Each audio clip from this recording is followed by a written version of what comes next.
Hello everyone, how are you all doing? Today's video, before I start, let me warn you that it's a very important video.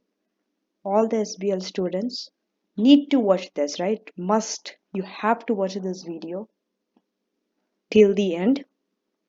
And without watching this video in full, please don't attempt SBL exam. You cannot even enter your exam hall for SBL without watching this video. This video is that much important because all the important topics, all the summaries, all the key points which you need to succeed for SBL are in this video. I have combined everything and I have put everything. I have tried to put all the important points under this one important video, right? So please do watch this video till the end. In this video, I'm going to discuss about the SBL tools to pass. So these are the tools which you need to pass SBL, right? And 100% pass is guaranteed. So what are these communication tools, right? These are some communication tools which you need other than your technical knowledge, right? So first, we have the letters, emails, and memos. You need to know what are these letters, emails, and memos, how they look like, what is the format. Then we have the reports. We have presentation slides and notes. We have visual aids such as heat maps or grids, briefing notes, briefing papers, working notes, press release, and finally project initiation document. So all these tools you need to know the format of this to pass. Right? Now I'm going to go in detail of each one, how it looks like, what are the format, what are the importance of it. First, we are going to go through the letters, emails, and memos, right? So when you are writing a letter, right, you are writing a letter or an email to whom? Mostly kind of this form of communication is for the senior people, right? So it's like a formal tone as writing to senior level audience. Your tone has to be formal when you're writing a letter or an email or a memo, and you are writing mostly to the senior level audience, for example, for the director of the company, or for the chief executive officer, or for the chairman of the company, right? So it's mostly you're writing emails, letters to the senior level audience. You have to keep this in mind when you write a letter, email, and memo. Your tone has to be formal, it should not be informal. Second, in the examination you will be taking on the role or the roles of senior management positions, right? You in the exam you will be told that you are a consultant, you are an advisor, you are on the senior level, senior management positions, right? And you're reporting to board level or outside stakeholders. It could be shareholders, it could be external clients, it could be customers, right? Then do not use text speak, shortened words or phrases. You should avoid the shortened words or phrases, right? Do not use the short words which we use for chatting with our friends on WhatsApp, LOL, LOL, right? Don't use those kind of words. Please avoid. Don't use short forms. Write the full word, the full sentences. And then always make sure that you begin a letter, a memo, or an email with the address header, which should look something like this for an email. You should always start your letter or an email with a header, right? An address header should be there. So this is how your letter, email, memo will look like, right? You can take a screenshot of this, right? So always your letter or email should start with to whom you're writing. It's clear from it's clear from your case study. They will give you to whom you have to write the letter. From whom? Who you are. Are you a consultant? Are you management? Who you are. You have to write your position, right? Suppose let's say you are a management consultant. So you should write from management consultant. To whom? To the board of directors of that company. You have to mention that company's name. To from the date, right? You will be given a date, or if you are not given a date, you can write the date of your exam paper, the date when you're going to receive this SBL paper, right? You are going to give the SBL exam, you can write that date. And the subject is something which you have to choose based on what you have to write. Let's say I am writing about environmental issues, right? Sustainability issues. So my subject would be sustainability issues regarding the company, right? Let's say the company's name is XYZ. So my subject will be sustainability issues in XYZ. That's my subject. Your subject has to be very short, right? It have to be crisp, clear. Like from the subject, someone should be able to understand what is there in the letter. Your subject should not be something which is not, it should not be misleading, right? Your subject cannot be very different and you're writing something which is very different in the letter. It cannot be two different things, it has to be the same, right? So your subject, the words which you pick is entirely your choice, based on your judgment, right? Don't worry too much about it. Don't try to be perfect, right? No one is perfect. Your subject could be anything as long as it includes the keywords, right? Dear, right? You can start with dear, and at the end and after dear, in between the dear and the sincerely comes your main body, what you are going to discuss. And always write your letters or email in paragraphs, divided into different paragraphs, rather than writing one whole thing under one paragraph only. And don't write in bullet points, please avoid bullet points. Finally, the name of the author, sincerely, right? So this is how it should look like. Next, let's go to the reports, right? Report is one of the very important for SBL, because you have seen most of the time this form has been repeated, right? You are always asked to write a report, not in SBL, even for your tax, audit, your financial management, right? AFM or your SBR. So you can follow this method of reporting. You can even use this technique for those exams also, the one which I'm going to cover right now. So first one is often used in SBL, right? You must have seen that all types of the communication which I have explained in the beginning of this video, all of them are not equally distributed among the exam, right? You might not be asked all, but some are always repeated, like reports, presentations are always asked for. So you should be very clear about it, right? And this is of, and when is report asked for? Report is often asked, right? Often required when an overall recommendation, analysis, or evaluation is required. Let's say it's an investment appraisal, right? So for that, you have to give some recommendation, or you need to analyze the situation, or you need to evaluate. In this kind of situation, a report is asked for, where you have to give your judgment, your recommendation, your advice, or something like that. Then a report is used. So for this kind of communication, you have to use a report, right? They will clearly tell you, and should have clear and well defined structure, right? Your report should have a very clear and well defined structure. You should follow some structure. And the important thing about report is the tone. The tone is very important, as set at strategic level. Reports are written for what strategic level purposes. You don't write reports for everyday operational level. When something big is going to happen and something big change is going to happen, which needs to be reported, the strategic level. So your tone has to be set at that level. And the tone is very important, the way you write a report. So this is the format of the report, right? You can take a picture, you can take a screenshot of this. And please, I request to share this with all your friends who are giving SBL exam or any exam, because you anyway need report throughout your ACCA exam for any paper, but mostly in SBL, because SBL your professional mark is 20 professional marks, right? So first you start with two.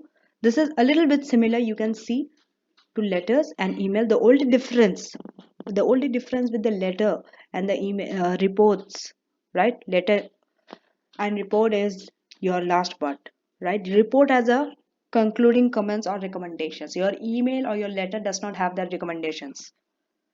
When you go back and check your letters, it does not have a recommendation part there, but here in report you have. So you start with two, like like a letter in email, from the subject header.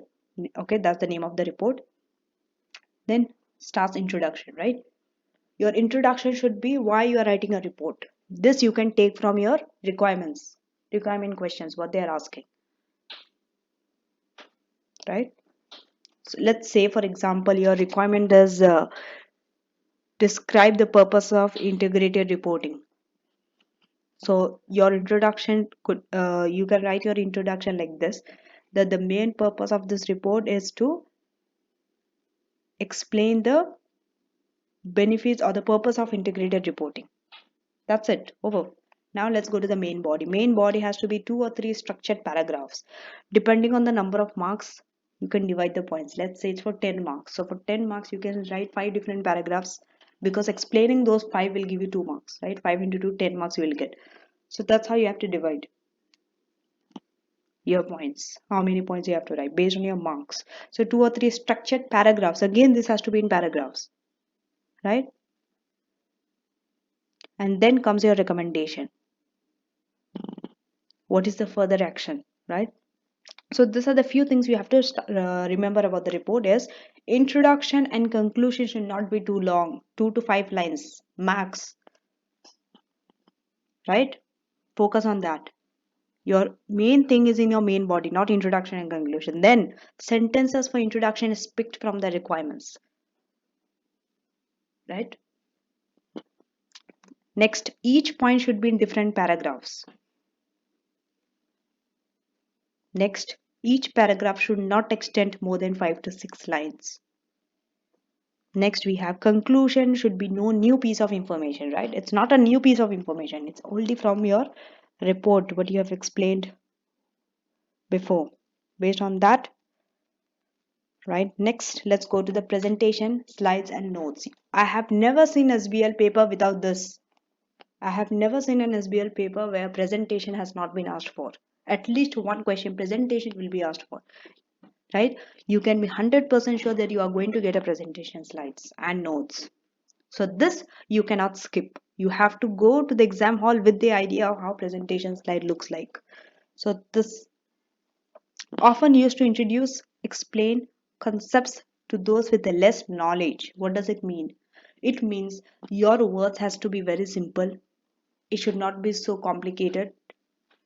It should not include technical jargon, right? Because this kind of forms, this type of communication is for general users, right? For a mass user, for a mass reader, for a mass audience, everyone is going to watch it. So you cannot use technical jargon here, not everyone will understand, right? Technical jargon and all, yes, you can use it in your letters, you can use it in your reports, you can use it in your working papers or briefing notes, where you are writing for a specific audience, for the board. But presentation slide is not like that. Presentation slides, when you present, right now, for example, right now I am presenting this slide to you, right? So if I write some technical jargon, you will not be able to understand. Not everyone will be able to understand. Presentation slide is not for specific users, for a wide user, even a general audience, right? Someone who does not have so much of knowledge of that subject which I'm going to discuss, they should be able to understand through my presentation slide. It should be that simple, that easy. Let's say I'm talking about cloud computing, right? So first, the way I'm going to present it should be very simple so that everyone can connect to it. Everyone should be able to understand what it is. Next, may or may not prescribe number of slides. Now this is very important because everyone struggles. How many slides should I present? How will I know? Sometimes examiner is very clear. They specify that 2 slides or 1 slide, present 1 slide or 2 slides. They tell you the number of slides. In that case, it's very easy for you to divide. But sometimes there are times where you have to use your own judgment. The examiner does not clearly specify how many slides, right? So that time you can use this one. Number of slides likely depends on the number of tasks you are asked for. Let's say you are asked for 3 tasks. So make 3 slides. If it's 2 tasks, make 2 slides, right? So your number of slides, when you're in a confusion, just see how many tasks you have been asked to do. Based on that, you can decide on the number of slides. Next, Each slide should contain between 3 to 5 bullet points. Now, how many bullet points you include under each slide is also very important for your professional mark as well, right? Your professional marks will suffer if you include too many bullet points under one slide. Just think about a presentation. When you go and see a presentation slide, and when you see under one slide there are so many bullet points, 10, 20 bullet points are there, right? 10 to 15, let's say. How will you know which one is important? You cannot identify which is very relevant, which is less relevant, right? You lose focus, you lose the attention, you lose the main idea. That's what happens when you make a presentation. Your idea is to grasp the attention of the audience. It should be very, not very less, not one line. Of course, no one will ask you to make a slide for just one bullet point. Does not make sense. At least 3 to 5. It could be two also, right? It could be two, it could be three, it could be four, it could be five, maximum five, right? If it's more than five, don't put, right? Don't put the sixth one. There's no use of putting too many bullet points under each slide.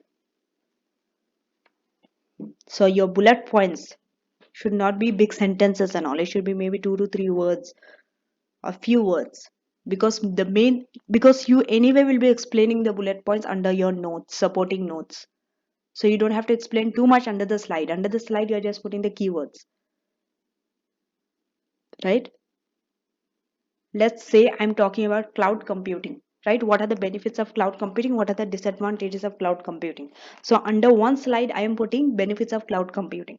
Now I'm not going to describe in sentences what are the benefits. What I'm going to say, let's say I'm going to write 3 advantages. How am I going to present the bullet points? Let's say the first bullet point, I'm just going to write cheaper, cheaper cost, right? Or I will just say it's cheaper, right? Next, right? I'm not going to explain that because of this is like this, that's why this is cheap, this is more. No, that I'm going to explain under my supporting notes. Just I'm going to say it's cheap. Second benefit I'm going to talk about cloud computing is it's flexible. Third, I'm going to say that is scalable. So that's it. Flexibility, scalability, cheaper. That these are the 3 bullet points I'm going to put under my slides. So this is how you have to write your bullet points. Now, notes. Make sure the notes which you present, right, it should be linked to the bullet points. It should not be something which is what you have not mentioned in the bullet points and your notes is describing something else. There should be a connection. It should be integrated, the two, right? So this is how your presentation slide will look like. Slide header, bullet 1, 2, 3. The note. Your note comes later. First comes your slide header, right? Don't go and start writing your notes first, because your notes will come after your bullet points, after your slides, right? Basically, it's like an explanation, the reasoning of the slide, right? Next, we'll go to the visual aid grids or heat maps, right? I remember once you have been asked specimen 2. In specimen 2, you have been asked for a heat map. It was a railway company, right? Railroad company. There you have been asked for a heat map. Heat map is asked for risks, right? For categorizing risk. So you might be asked for a visual aid, right? It's not always asked, but just because it's not always asked, you cannot relax thinking that I don't have to go through because it does not appear in the exam. Still, you should be aware how it looks like and what are the things important. So, Matlow's matrix, these are the few visual aids which you might be asked for in the exam, right? Matlow's matrix. What is Matlow's matrix? The stakeholder, right? How you categorize the stakeholder, analyze. How you classify the stakeholders based on their power and interest, right? Low power, low interest, high power, high interest, high power, low interest, low power, high interest. So that's Mendelow's matrix. You might be asked that, right? Next is a BCG matrix. All of you know what is a BCG matrix, right? The star, the cash cow, the problem child, the dogs, or plot risk on a heat map. So these are few visual aids you might be asked for. Next. So the areas of a greater concern are represented in the upper right quadrant of the risk heat map, and the areas of lower concern are represented in the lower right quadrant. This is a heat map, right? Because risk you categorize based on the impact and the likelihood. So the one towards the right side is the area of a high concern, and the one which is in the lower is of the lower concern, right? Just drawing a heat map is not enough. You need to analyze what each position on the map means, right? So this is how a heat map looks like. Next, let's go to the briefing notes and briefing papers or working notes. All are same only, right? Briefing notes, briefing paper, or working notes. What are they? They are short and to the point. Briefing, right? Briefing means what? Brief. Should be short and to the point. Next is they have no real formal structure as advisory documents for other people such as senior managers or board directors. These are like advisory documents. You are just advising. There is no formal structure. Then this briefing notes and paper, you need to be careful that this differ from the reports. It's not as same as the report, because in that they do not require opinions, conclusions, or recommendations. In what? In briefing notes. In briefing notes, you don't have to give your opinions, you don't have to give your conclusions, you don't have to give your recommendations. But in reports, yes, you have to give a recommendation or an opinion. So since there is no real formal structure, so I cannot show the format of a briefing paper, right?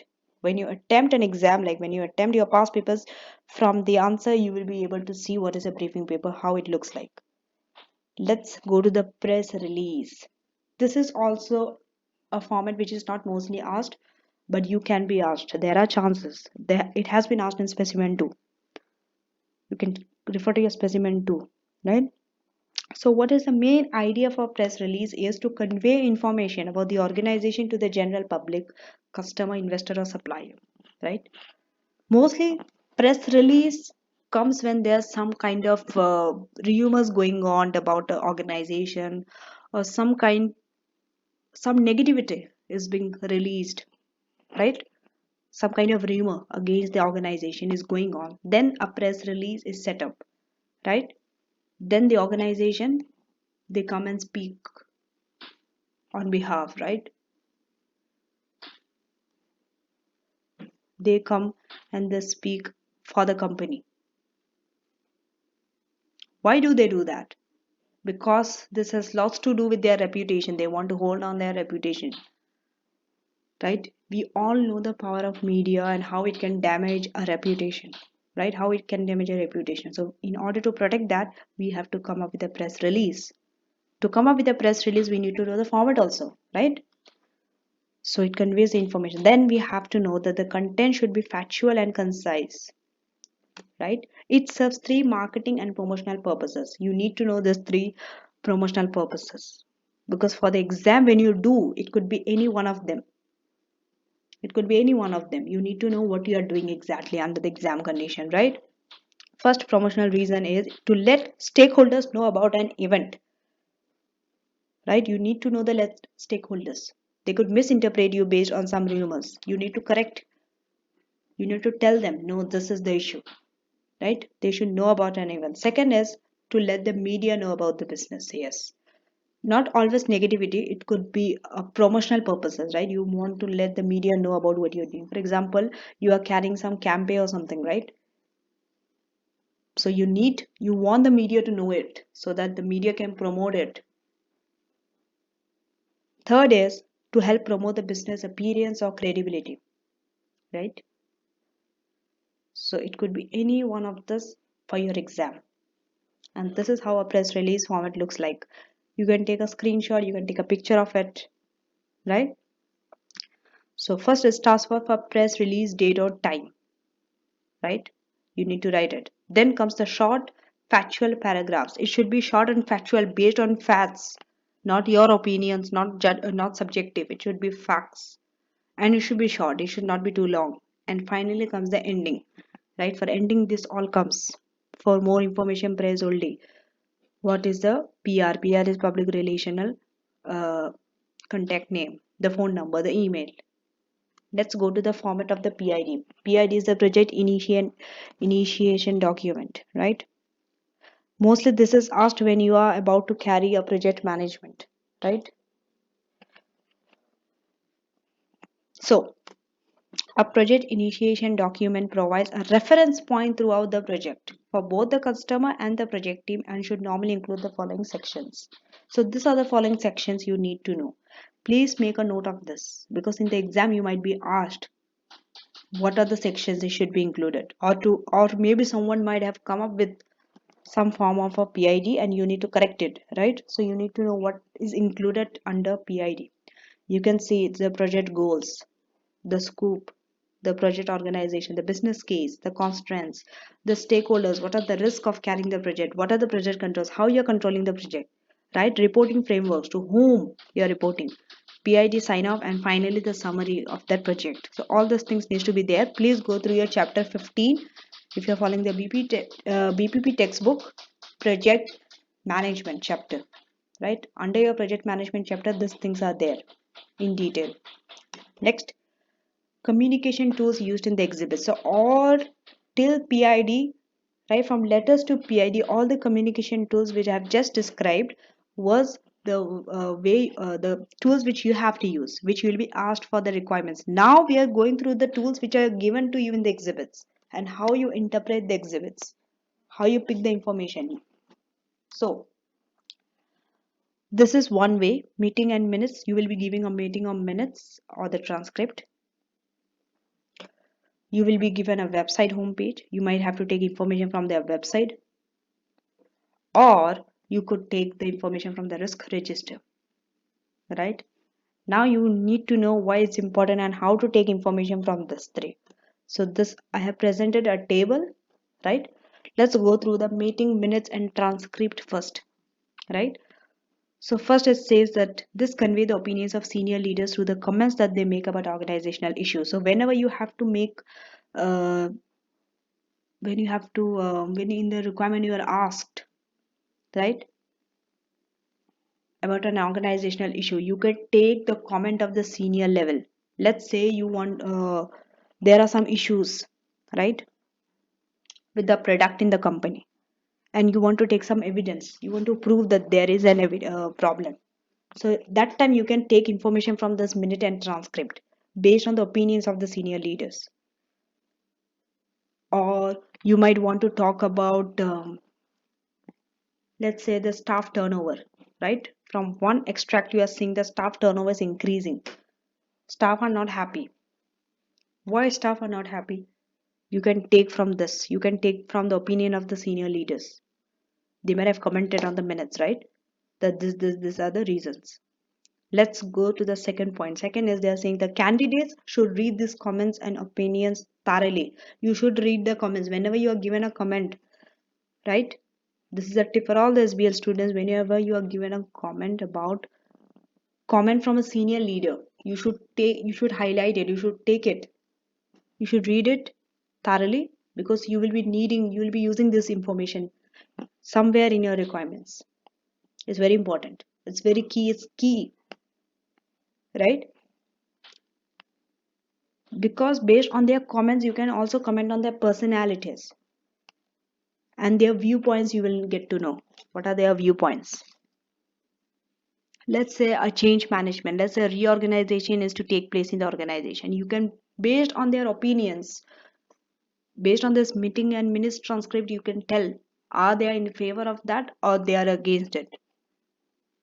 And the third one is this will often be at board level and will be focused on one specific strategic issue. Yes. So now let's go to the website homepage. So first they are saying is that organization's website homepage is normally the main page a visitor navigating to a website from a web search engine will see, right? Second, the homepage is used to facilitate the navigation to other pages on the site by providing information on and links to its products and services, its organization structure, recent articles, and its history. So the main reason for this website, any organization, they set a website. Why? Because they want to navigate their user. Whoever comes to their website, they want to take their user, right, to their product and services. The link will be given. directly you'll be taken to their product and services. What are their history? What are how are they structured? So an organized user who is seeing all this, they'll be able to understand through that what is that organization's structure, what is the reason, what is the history, what kind of products and services do they sell. So these questions will be answered by that, by the website. And finally, set the context of an organization and highlight its main features and activities. Whenever you want to know the main features and activities of an organization, website is the main, website is the key. Now let's go to the risk register. Now risk register is most likely to appear in SBL exam. Risk register is very important, right? You must have seen that this appears most of the time, right? The risk register is often laid out in a tabular format and nowadays is an integral part of companies reporting and is a requirement of investors, right? So make sure that you know about risk, the strategic risk, the operational risk. It could be any kind of risk, technological risk, health and safety risk. You must have seen that they present in a tabular form. First they tell the name of the risk and then they tell the impact of that risk, right?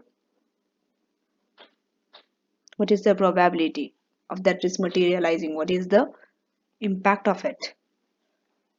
They give a description of that risk and what are the strategies that the company is adopting to manage that risk is given in a risk register. And the third, be prepared to evaluate and comment on a risk register. Yes, you need, as a SBL candidate, you should be able to evaluate and comment on the risk register.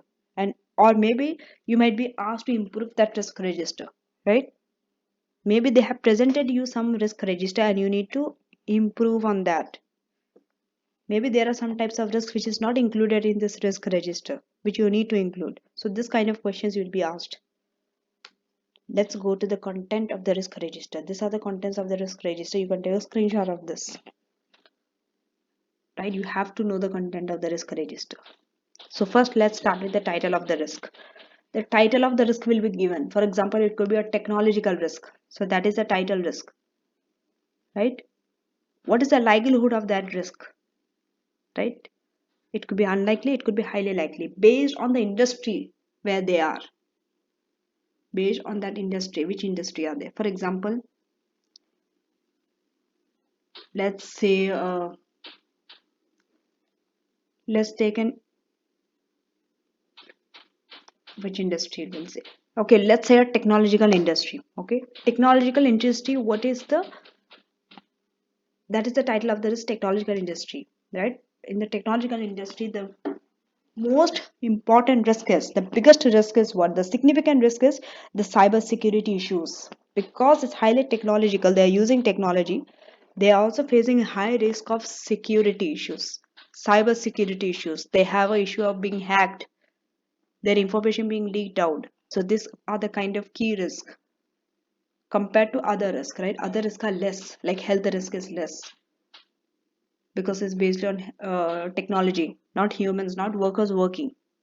But if it's a factory or something, then the key risk is what? Health risk, health of the worker. This kind of risk is very important in that industry. So it's based on the industry.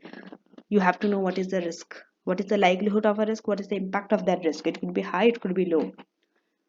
Risk owner, who is the risk owner? It could be a manager or a director, and the day the risk was identified and the date it was given the last consideration, very important. And mitigating actions, what are the actions you are given, what are the actions to mitigate that risk? Then these are some other formats other than what we have gone through. Spreadsheets, you might be presented in the exhibits, you might be presented with a spreadsheet, right? So whenever you're given spreadsheet, is very clear that it is for the financial information. Some calculations you have to do, it's numbers, right? Financial information is based on your finance. Second, newspaper articles. Yes, you must have seen that you are given a newspaper articles. Let's say your product has been banned or because it is creating some kind of pollution, right? Or it's not safe for the consumer who is consuming it. So you must be seeing the articles, the headlines in the newspaper articles. saying bad things, saying negative things about your products. So newspaper articles, industrial research articles, right? What is industry? Let's say you are in a hotel industry, right? So in that industry, you have to know what is the in that industry what are the research articles.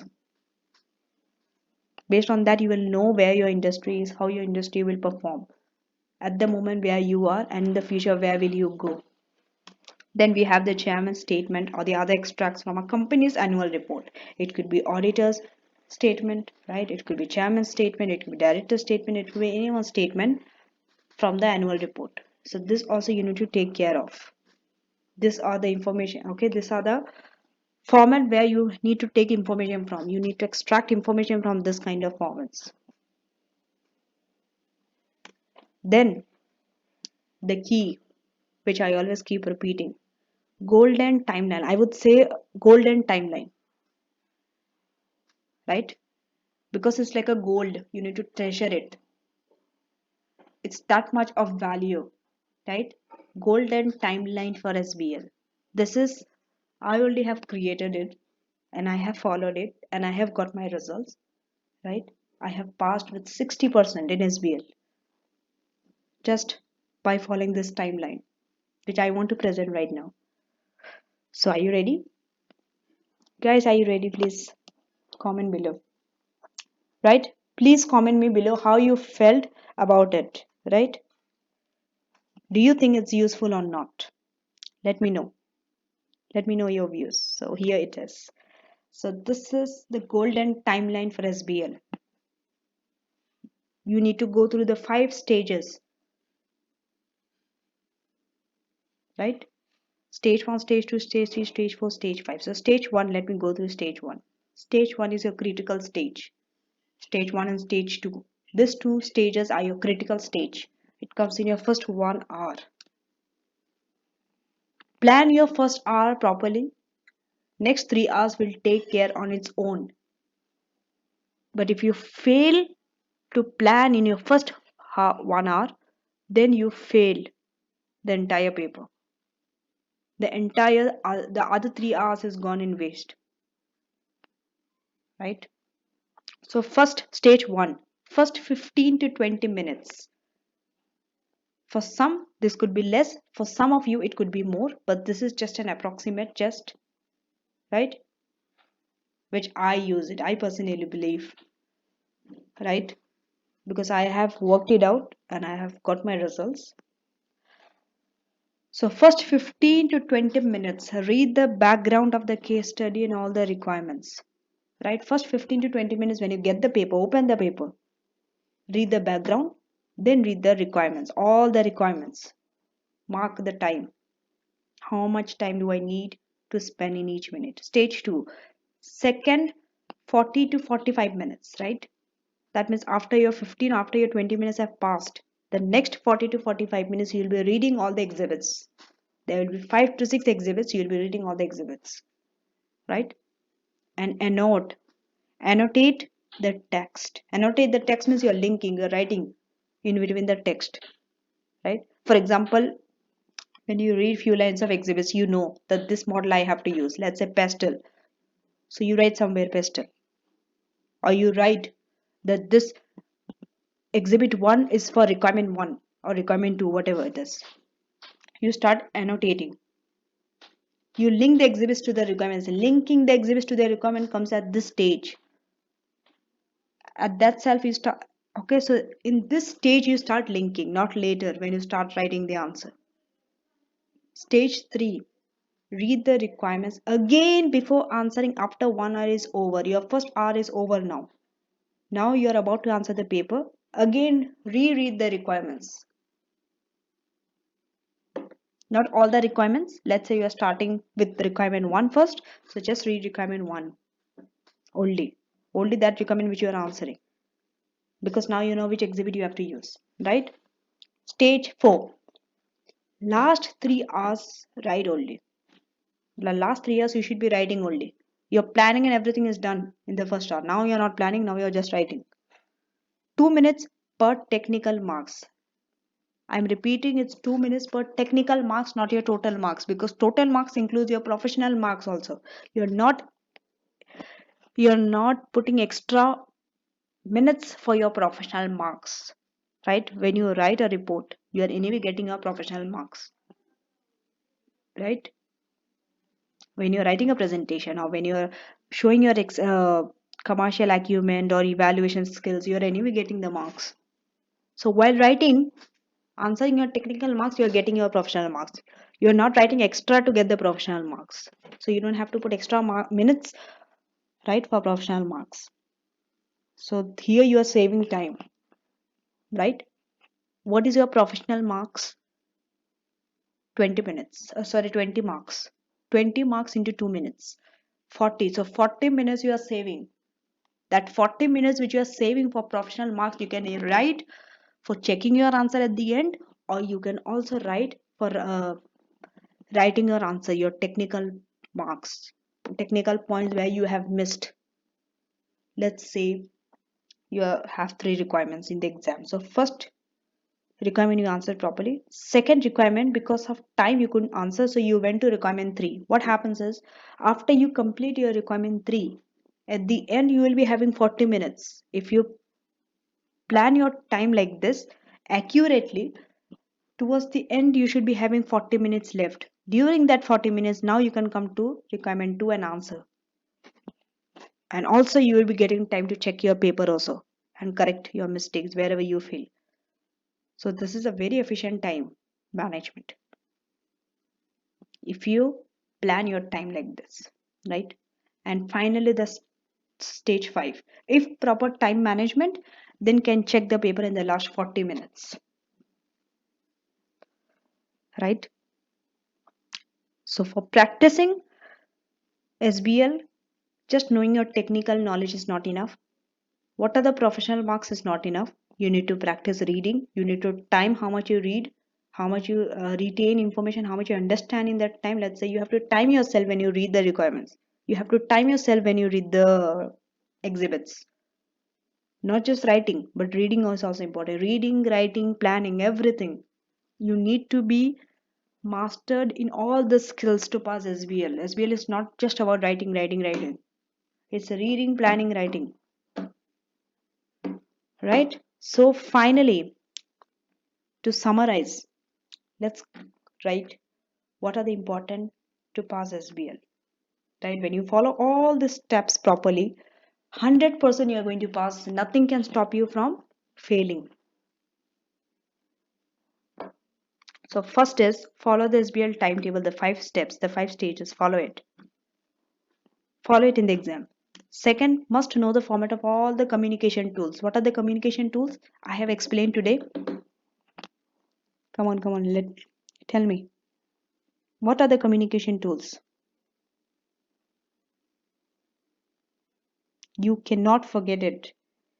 Okay, so let me remind the letters or email or memos, the reports, the presentation slides and notes, the heat maps, briefing notes, press release, PID, yeah, project initiation document. These are all your formats, you should know it. Next, should maintain general professionalism. What is general professionalism? What does it mean? See, general professionalism means your communication, right? Your communication skills throughout the exam you need to maintain. Okay, but now we have this question that professional, see, under professional skills, communication skill is one professional skill where we'll be getting around 4 marks, right? So and then the others are evaluation and commercial acumen and blah blah. So you might be thinking that why should I maintain communication skills when the professional skill is asking for evaluation skills, right? When your professional skill is evaluation, let's say evaluation skills, right? Now your professional marks is for evaluation skills, but still you have to maintain your communication method, the way you communicate. You cannot forget that. Even though you have shown your evaluation skills, still you will not get the full professional marks if your communication skill is poor. That means if the question asked you to prepare a report, right? and the professional marks is evaluation skills. Nicely you have evaluated, right? The drawbacks and the benefits. Everything is correct, the points, everything, but it was not in a report format. The format asked you to present in a report format.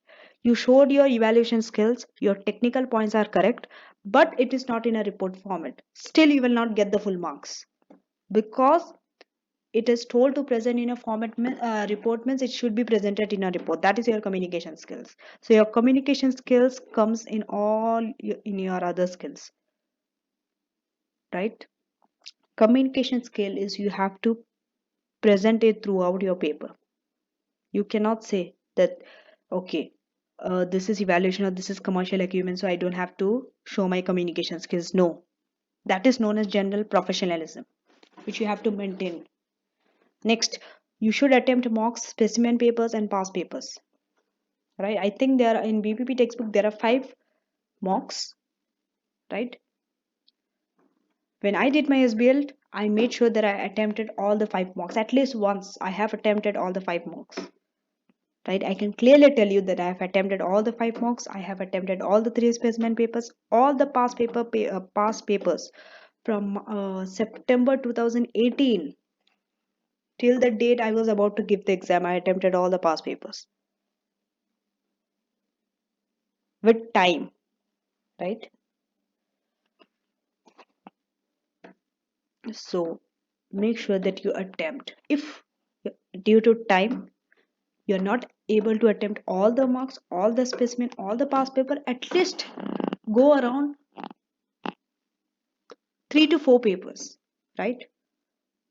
That would be the minimum I could ask for. 3 to 4 papers you should go, because if you go without 3 to 4 papers, you will not know what are your strengths, what are your weaknesses, where you are lacking, where you are not able to answer. Are you good in time management? You will not know. See, when you give your first paper, I am sure that most of you, like you, honestly tell me, you will be looking the answer. To be honest, you will be looking the answer. You'll be reading the answers only, you're not writing the answer. It's okay. It is normal. Second paper, when you go, you will be able to write, but you will be referring your textbook. Still better, third paper, when you go, you will be able to write maybe half, not maybe full hours, but for 2 hours.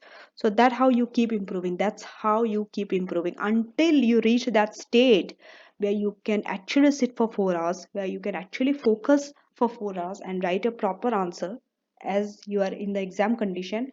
You should keep attempting mocks and specimens and past papers, right? The main reason for writing mocks for specimens is not to be perfect, right? You will never be perfect, don't worry. No matter how much you study, no matter how much you know, you cannot be perfect. Somewhere or the other, you'll be getting wrong. You will get wrong. Your answers will be wrong. But what you have to see when you compare yourself with that answer is, are you following the report? Are you writing the headings? Are you writing the subheadings? Are you writing in different bullet points? Your answer will be technically wrong here and there. But are you getting at least 50% right? Right? Are some of your points matching with the answer? Are you totally incorrect? Right? You have to check all this when you check with the answer. This is how you evaluate yourself. Honestly, you evaluate yourself like this. So that is the main reason. You become patient, right? It's hard to sit for 4 hours. You need practice. That's why through this mocks and specimen, you are practicing. The more you do, you repeat, the more you are facing, right? You are exposed to that environment, that 4 hour. It's a torture. Yeah? Mentally, you're torturing yourself. Then only you can go and sit for the actual exam without any fear, without any problem, right? So you have to keep practicing it. Very important. There is no shortcut. Unfortunately, I know that many of you might be thinking, is there any shortcut and all to pass? There is no shortcut. Sadly, no. There is no shortcut for this. You need to sit for 4 hours and practice. You have to. Not one paper, not two paper, at least 3 to 4. To see your improvement. You need to see yourself, right?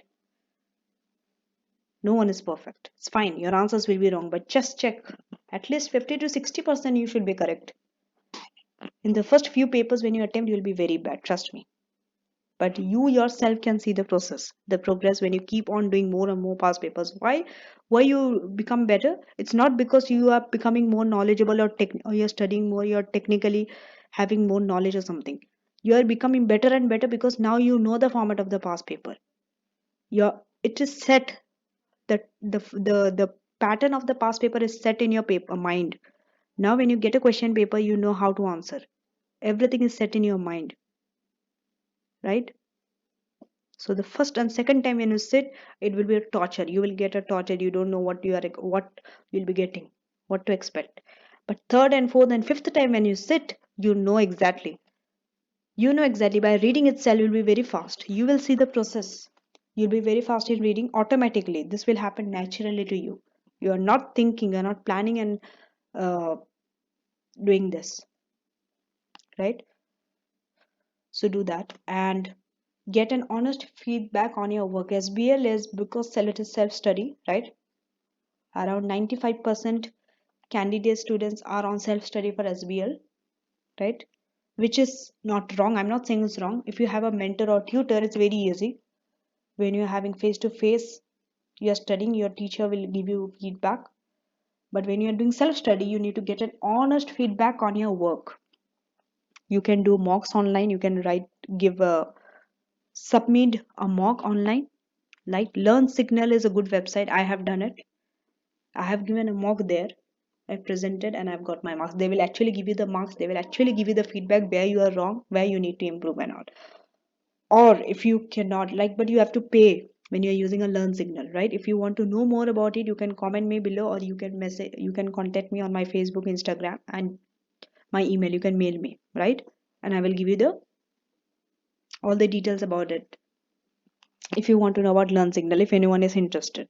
Okay, so the next important point is if you are studying, right, SBL, you might be studying with a group of friends. So good thing is when you're studying with a friends, group of friend, you can give your paper to your friend and your paper can give her paper to you to check.